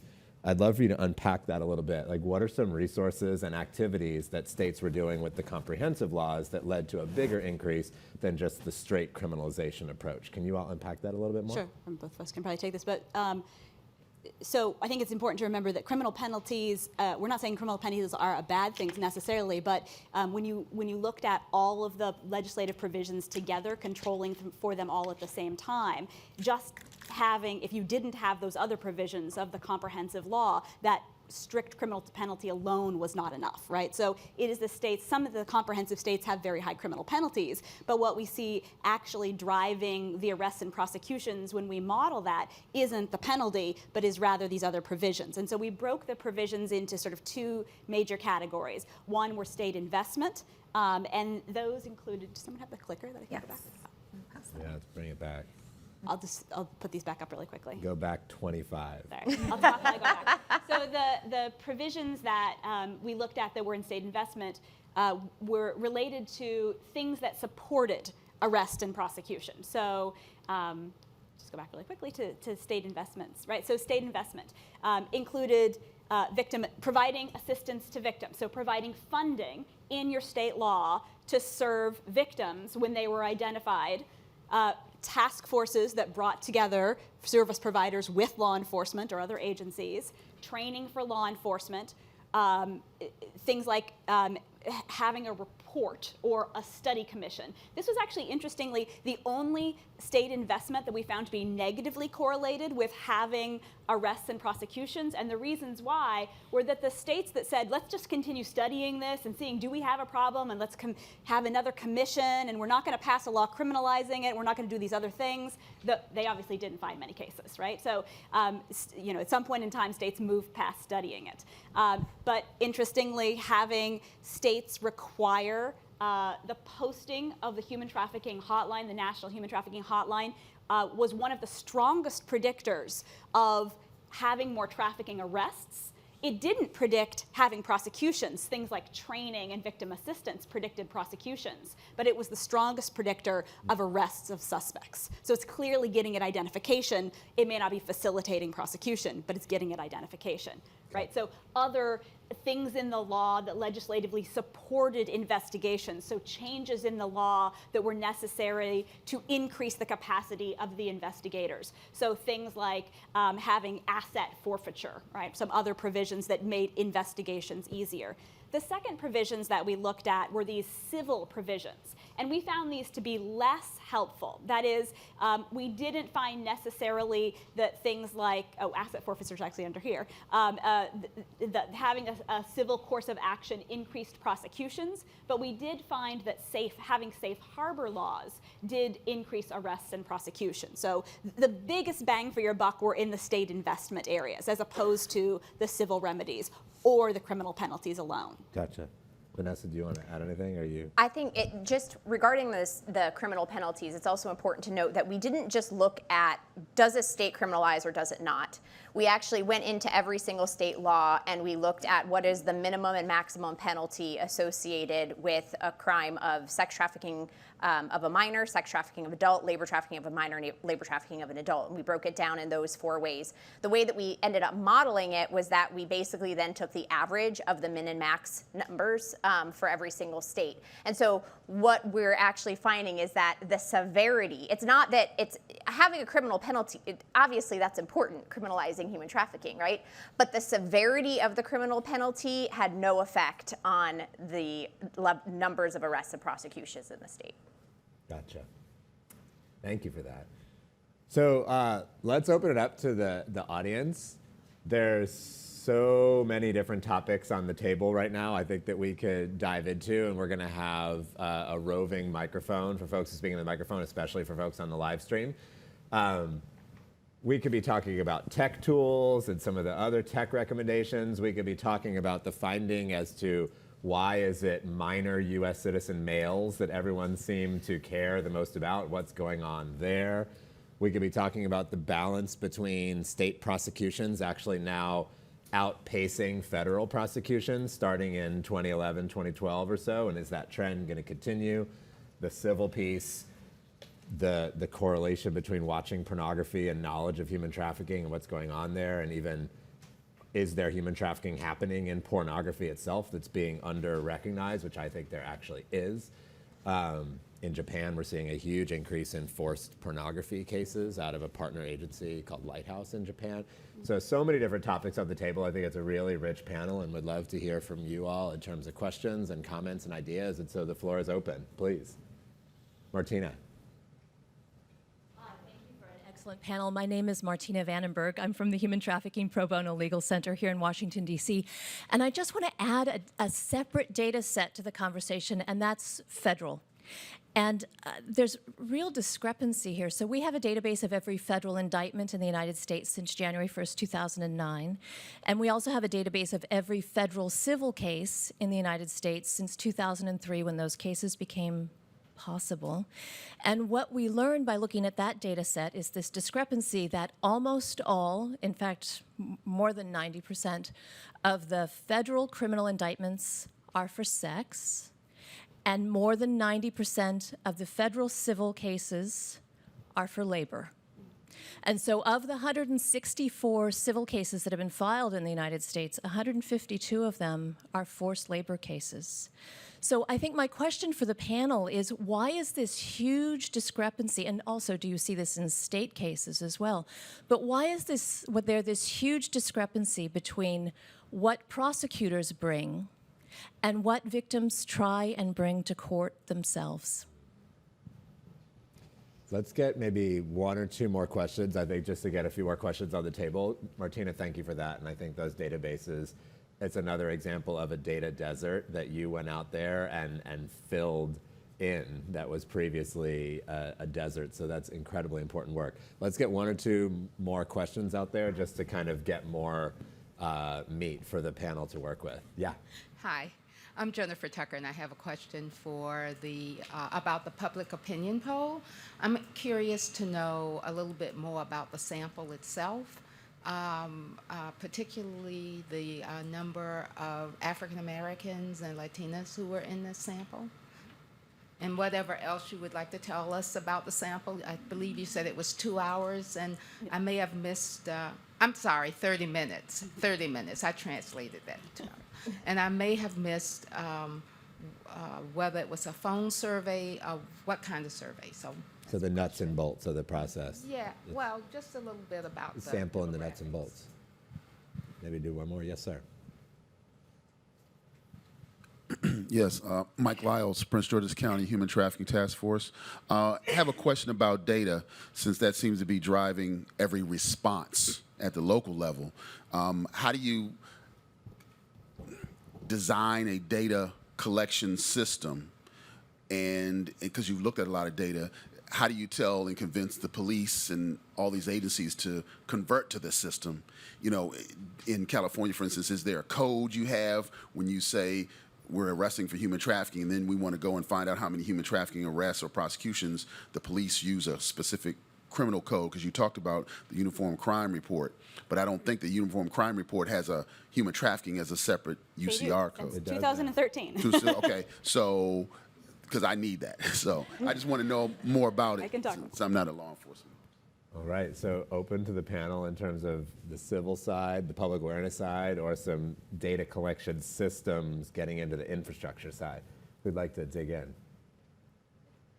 One thing I would just say about the civil criminal, I think that goes back in part to what we've been talking about the sort of difference in historical authority, right? So if local criminal justice officials have historically, and to many degrees at the federal level, on the criminal side as opposed to the civil side, have had the authority for issues like interstate transportation for prostitution or for vice at the local level, it's not surprising that necessarily a majority of those cases turn out to be sex trafficking cases, and that either the civil end of at the state level, an attorney general's office or a DA's office, will be more likely to handle trafficking under other civil provisions, not necessarily bringing a criminal case of trafficking, but bringing, at the federal level, wage violation cases at the civil level, right? So some of that may be a representation of that historical division. And so efforts to bridge those historical divisions are tremendously necessary. That is, to bring the criminal and the civil sides together to determine if this is a crime that should be prosecuted by criminal authorities, but the civil end of the house has the information necessary to identify and support that prosecution. How do those agencies work together? Mm-hmm. Vanessa, do you want to? One thing I would just chime in too on the labor side before we pivot to the public awareness side. I do think, Dan, the point that you made about public points of contact is important, because it is true that the nature of the sex trade is to try to make contact with someone who is a buyer, but there are some hidden types of labor, late night industrial janitorial cleaning, where there's actually high rates of sexual assault that goes underreported, and all these other things that I think we should talk about. I do think that puts an onus on the field to try to get more creative about finding ways to reach those workers who are in those invisible industries. For example, a hotline case that we just had was a domestic worker in one part of the country, and the case broke because a home health care aide was going into the home to take care of an elderly person. And then the domestic worker, who had been held in slavery, who was this woman from Indonesia, had been held there for 6 or 8 months, barely allowed outside. She slipped a note of help to the home health care aide, because that was the only person that she came in contact with, and finally scribbled a note of help. And then the home health care aide thought to call the national hotline, right? And so that person had access into a place that other people normally didn't have access into, right? Or the Texas Department of Alcohol and Beverage Commission, TABC, has authority to inspect food establishments and restaurants. And so they're now creating these outreach cards that are going to go out to 48,000 food establishments in Texas, where TABC investigators are going to walk in, bypass the manager, and hand the outreach card directly to the worker. And if the manager's like, no, I don't want you handing those outreach cards to my worker, then they'll have some choice words to that manager and saying, what are you so worried about us communicating directly with your workers about? Because if you have nothing to worry about, we should be able to talk to them. So those are, I think, are two examples of efforts of people who can kind of penetrate into invisible industries that can reach folks that normally aren't being identified. So I just wanted to make that point briefly. And just to add to that, I think there's also not enough conversation about the intersection of labor and sex trafficking, because we do know that it exists, but sometimes, when we find this case, we concentrate more on the sex trafficking rather than giving the equal attention to labor trafficking. Yeah, these two survivors I was just with, under the violent control of a pimp in the Midwest, who also had a few businesses on the side that were legit businesses. And so while during the evenings they were forced into the sex trade, during the day they were sewing, they were doing all these other things, right? And they were like, we were kind of these dual victims of both labor trafficking and sex trafficking, because the pimp wanted to have these legit businesses to try to explain how he had these millions of dollars to buy cars and jewelry and whatever else. So I think you're right, there is that intersection. Vanessa, do you want to speak to the question about? Yeah, and before we get there, one other thing about the labor trafficking. I think that in addition to that, another project that I'm currently working on is I'm finding exactly what Brad just stated, which is that there are many legitimate businesses that are used as money laundering tools for the illegitimate sex trafficking businesses that are being run underground. So the other thing about the labor trafficking side as well is that I think that it also demands a larger conversation around demand for labor trafficking, which really then gets to, I think, strikes at the heart of Americans even more, because really when you're looking at it, it's hotel and hospitality. We all stay in hotels, right? How often are we talking to the workers to make sure that they're not, cleaning under there because they want to be versus they're under false pretenses? Many women get their nails done every single week. We know so many documented cases of labor trafficking happening in nail salons. So hotel and hospitality, beauty, construction. We all live in houses, right? I mean, that have been constructed. We all work in places that have been constructed. Are we asking who are the laborers?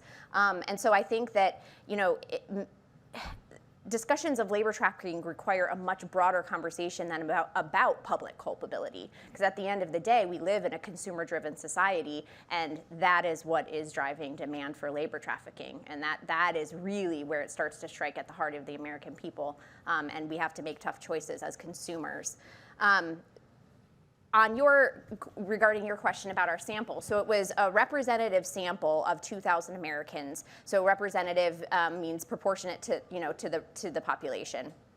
And the way that we deployed the survey was we contracted with a market research firm called GfK Knowledge Networks. And what they do is they have probability samples where they've essentially developed this model where they give laptops to their sample. And so they developed this probability sample where they're able to then, you know, have participants participate in these. And so it's not over the phone, it's over the internet. It was fully anonymous and fully confidential. We thought that, I mean, and this is, Knowledge Networks is doing a lot of surveys. GfK is a global organization. They're doing a lot of surveys for a lot of, you know,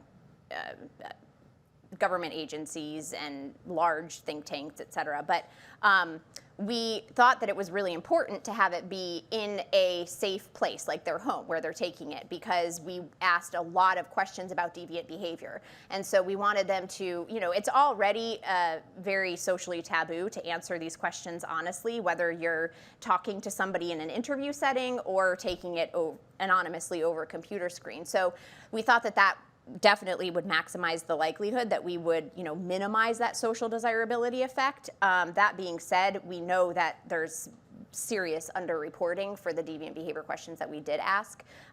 So that's a little bit about our sample. Can I just say just a little bit on that? So two things, one on GfK. So one of the things that was really important to us is that we wanted to ensure a truly representative sample. And when using a web-based platform, there's all kinds of digital divide issues. And GfK has done a great job of trying to bridge that, because they give people from all different communities across the United States these laptop and wireless accessibility, and you don't take hundreds of surveys a year, you take like one, but they charge people like us a lot of money to use their service, right? So it's a great survey for reaching populations if you want a truly representative sample.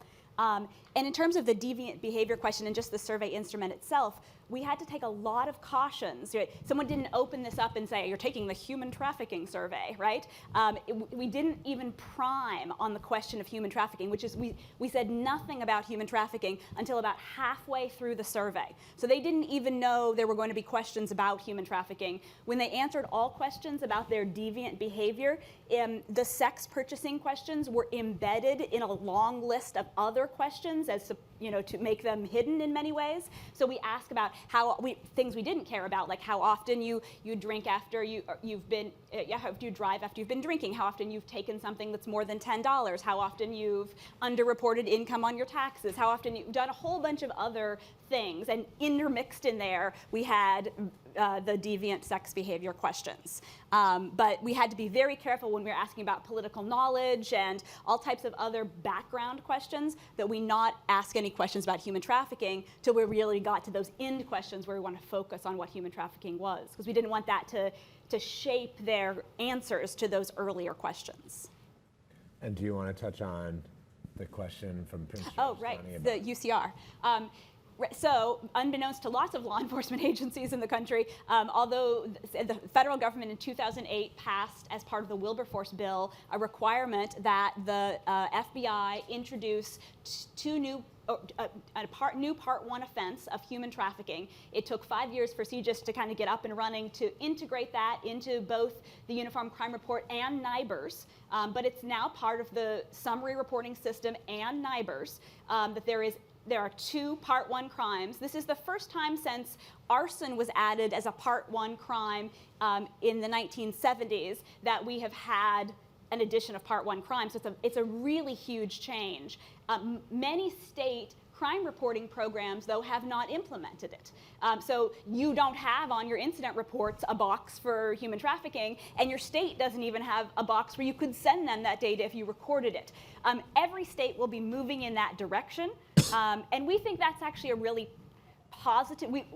From a data perspective, it makes a lot more sense in many ways to try to push that as opposed to building a new human trafficking police report into a new human trafficking system that's separate from traditional crime reporting mechanisms. So it's going to take a lot of work to get there and take advocacy on the part of those people investigating trafficking in your units to say, why do we not have this box? Why is it that my patrol officers can't even check an offense for human trafficking? What's happening at our state crime reporting level? Why aren't we as Virginia, right? Maryland, reporting this as a state to the federal government? And for us as citizens to say, where's this data that Congress said to local law enforcement we need to get from you, right? So those are big changes that have to happen. That was one of the most passionate endorsements I've ever seen for human trafficking, criminal justice data in my life. Because she was just advocating for the creation of a box. And I love it because that's why Amy's so awesome. No, it's true. I mean, there's this global requirement of we're going to collect better FBI UCR data, and you can't check the box, right? Or the importance of just how those structures play a big role. Let's do maybe one or two more questions from the audience, and then we're going to ask each of the panelists to kind of give a wrap-up statement and turn it back over to Malika. These two, please. Hi, Rachel Wagley. I'm on Capitol Hill with Congresswoman Ann Wagner, who's really passionate about these issues. And so my question would be, after the passage of the JVTA last year, what next? What should we be doing on the federal level? Wow. I know. And one more, yes, ma'am. Renee Morales, victim specialist for the FBI in Baltimore. And I have a question because I've been out there in the night working with these victims, and I see the same girls coming back in and the same guys coming back in.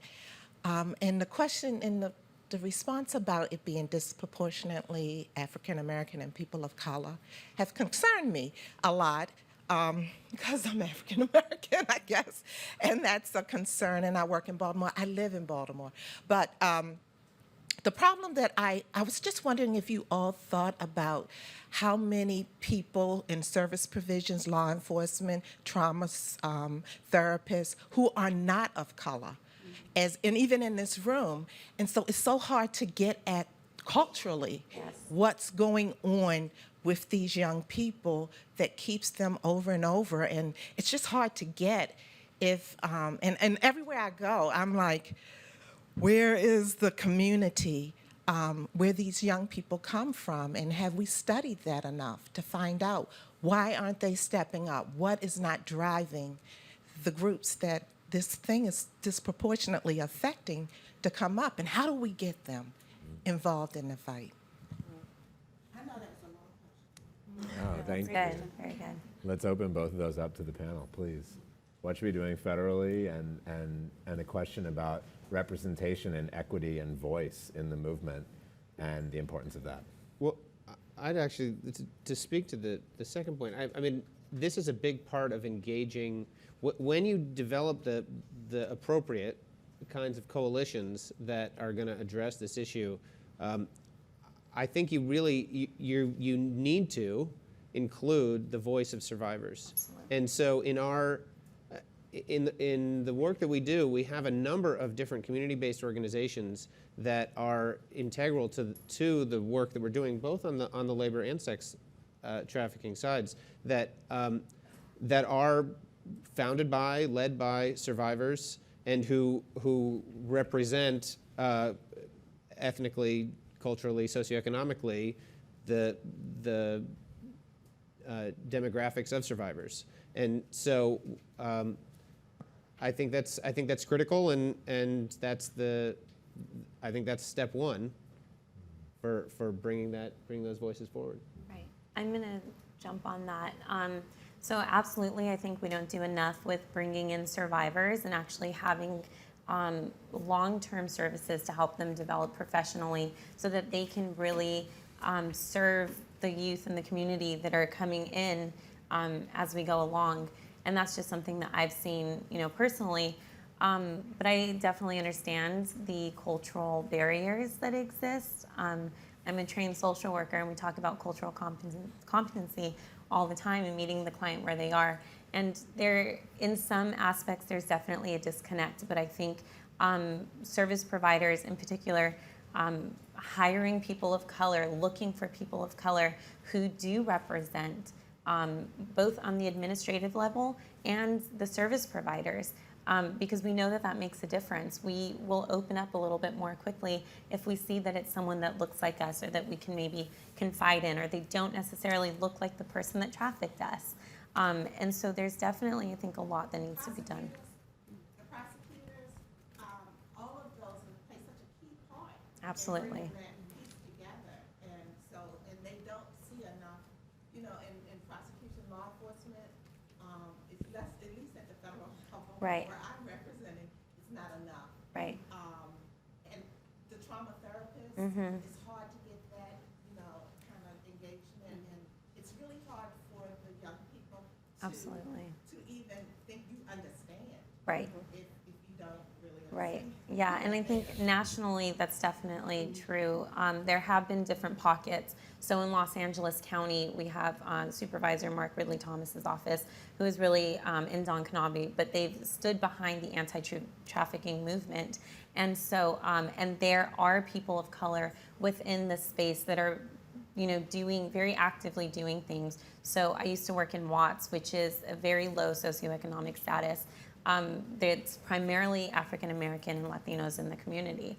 And they themselves, the city of Watts and Compton and other areas of South LA, have taken this on as something to be talked about and to include in the discourse. And so I think that it starts, in our own communities and having the conversations, absolutely. And then to be mindful that the people that serve maybe don't necessarily represent who's being trafficked, and how can we include those people in the conversation and support survivors as well. And to the question about from Representative Wagner's office, what can we be doing federally? Any thoughts? It's a big open question. Big open question. I mean, I do think that you're seeing pieces of that across the panel in what we've talked about, so there is a need for survivor-based interventions. There's a need for increasing support of programs that are going to innovatively utilize survivors in anti-trafficking effort. There's a need for funding for programs that are going to bring together this innovative approach to labor trafficking, where we start to involve regulatory agencies and licensing agencies and civil action agencies within labor to come together with service providers and criminal justice systems to work on promoting the identification of labor trafficking cases. There's needs for improving training and law enforcement data. And one of the interesting places where we've seen a shift over time, and I think we're recognizing a huge need for even more of it, is the movement towards looking at crimes that are occurring with minors within state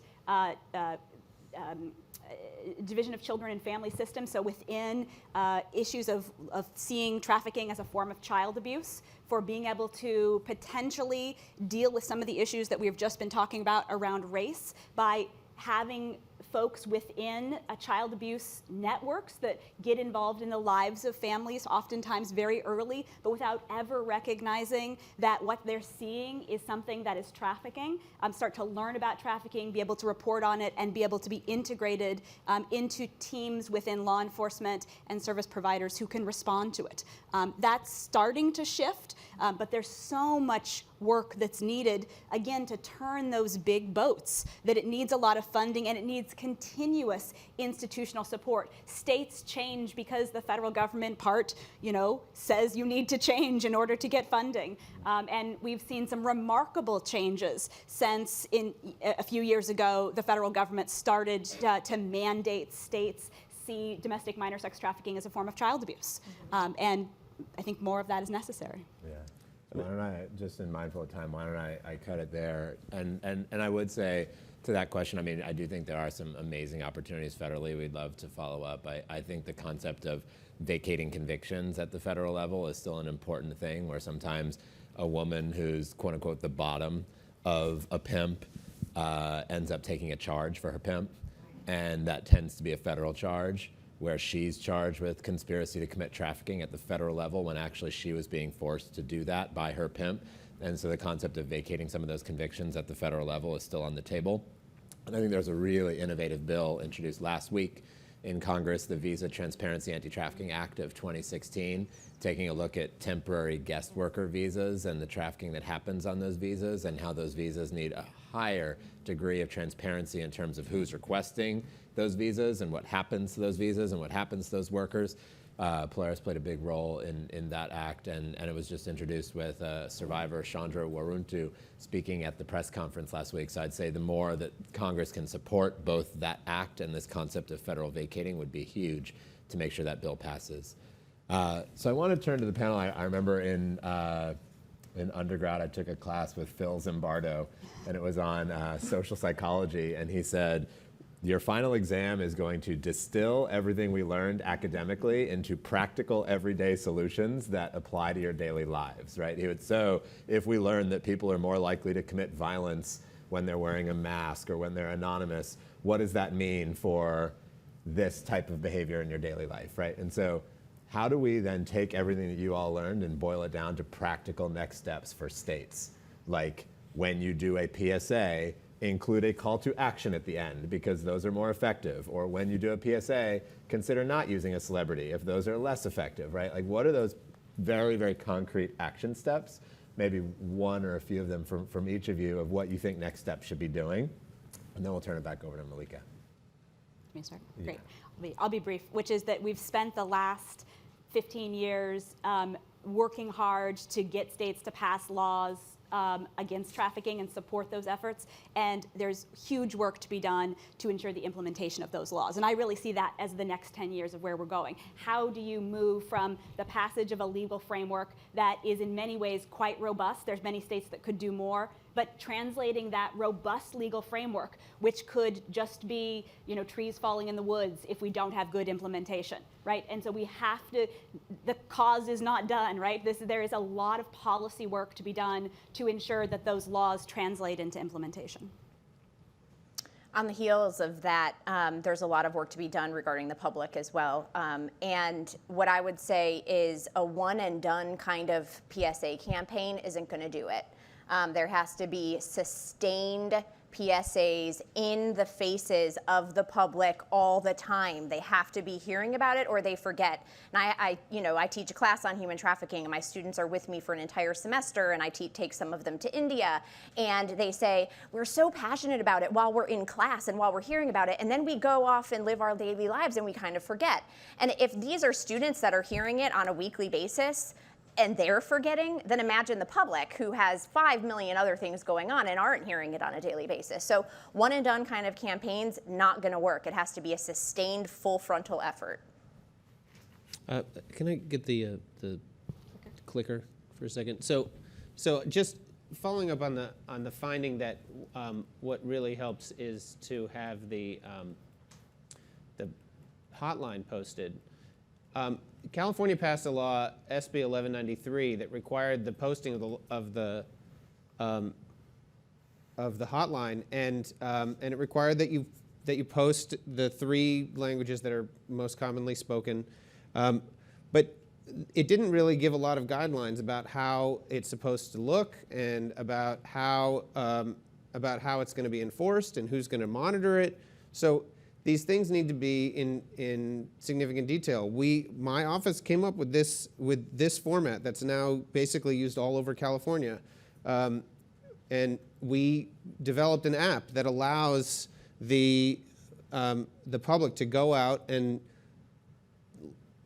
monitor themselves. Are the locations that should be posting the number actually doing it? And that means hotels and massage parlors and bars, are they in compliance, so that the DA's office, who basically designated we designated ourselves, since we weren't going to foist the responsibility on somebody else, to monitor and enforce and make sure that it was being done. But those are things that need to be thought through. How, if you're gonna require posting of the thing or put money toward that, who's gonna make sure it's getting done? You know, we had our second day of action of people going out that we led and got our other coalition members to come and join us with.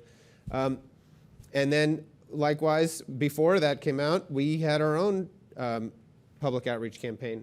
So having that, requiring that, figuring out those details, those are important steps.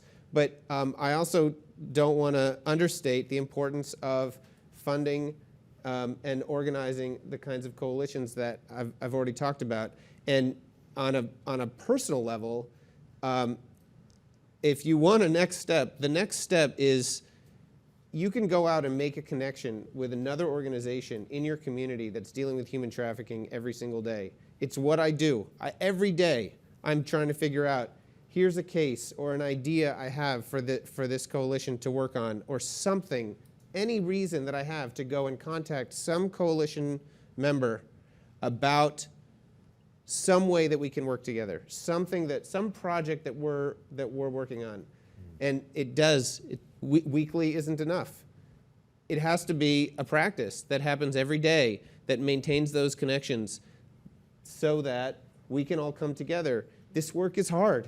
It's just really hard. It's just there's so many difficulties, so many opportunities for us to let each other down, and so much difficulty just staring the inhumanity in the face.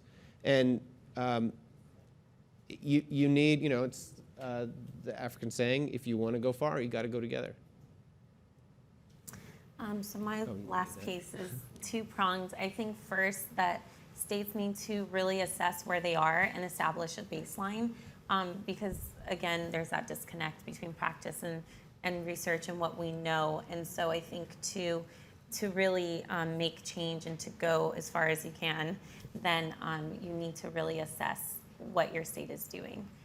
Second, I would say, just in terms of getting the public involved, I think one of the things that I see a lot when I talk to people is the moment that I start talking to them, all of a sudden people shut down. And it's just really hard to explain what's happening, and knowing that it's so dark and just illicit and really horrific things are happening. But one of the things that I wanted to do with the report, which is titled Shedding Light on Sex Trafficking, is that I wanted to show that there's also resilience and there's hope. And so trying to engage the general public and show them that yes, all of these really horrific things happen, but at the same time, we could really change the lens and reframe the way that we're talking about it so that people feel like they can do something rather than wanting to just not ever talk about it again or pretend like it doesn't exist. Great. Well, I'd like to wrap us up, and I think that I'd encourage you to read the Amy and Vanessa and Dana study. I'd encourage you to read Sarah's study when it comes out. I'd encourage you to learn more about the work of Alameda County and the Heat Watch work. And I would say this labor-sex parity clearly is a major issue for the field that we need to be thinking about.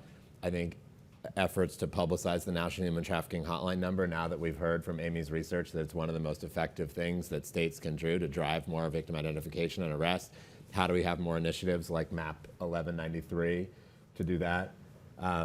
There is a data focus in the field, and what is data? It's not data for the sake of data.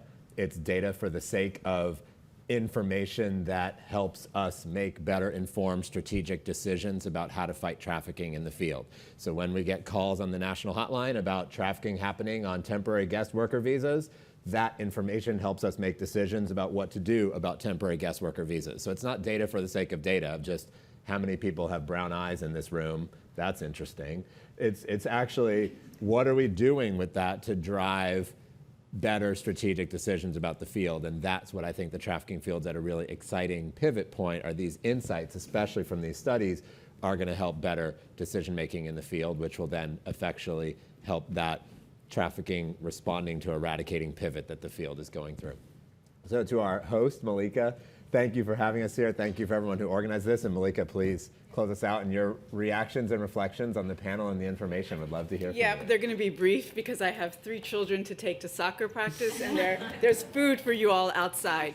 But I do want to say that what has always been powerful to me about our movement is that we tell stories as a way of understanding the brutality of trafficking. And it's interesting because in our earlier period of enslavement in this country, slave narratives became so crucial to mapping out the violence of slavery in the US. What is promising to me here today is that now we can also tell stories of research and data. And I think we need all of that. We need to be able to make sure that the public bears witness to the horror of those enslaved. But we also need to tell the stories of the research. We also need to be able to have the data to drive good policy. So I think this is a wonderful moment that we're at as a movement because it's an opportunity to recognize the full opportunity of the tellings that must be out there in order to combat human trafficking. So with that, go eat. Have a wonderful weekend. Thank you for being part of this today.